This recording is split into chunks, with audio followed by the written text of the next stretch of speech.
7 new cases of Legionnaire's disease have been reported in the Bronx, and as Dan Bowen shows us now, the city is working to find the source of this new cluster before it gets worse. Dan is in Morris Park tonight. Dan. Yeah, Steve, the first of these new cases was reported on September 21st, last Monday, and by the end of the week, there were a total of 7 cases. The health department said today it is still trying to pinpoint the source and says it could be multiple locations. That has plenty of people very worried here in the Morris Park section of the Bronx. I'm upset. I can't imagine it being in this neighborhood. The Legionnaire's bacteria is back in the Bronx, sickening 7 people in the Morris Park section. It's troubling for residents like Shalov Gordon.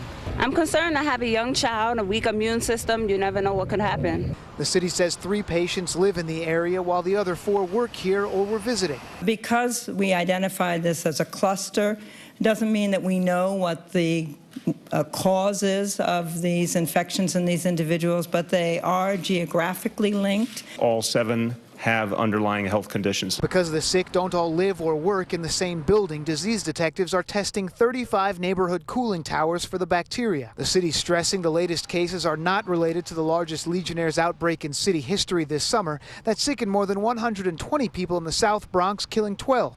The summer's outbreak led to new legislation intended to prevent the disease, including inspection of those water towers. So Councilman James Vaca is wondering how this could have happened. Many of us thought that the worst was over, but now for this to reoccur again in the same borough as it happened previously does concern us. Legionnaire's doesn't spread person to person, but by inhaling water droplets contaminated with the Legionella bacteria. Most cases can be traced back to plumbing systems where conditions are favorable to bacteria growth. Every year there are cases of Legionnaires, but the important thing is if people think they have symptoms, let's say flu-like symptoms, they should get seen in the emergency department or by their primary care physicians right away.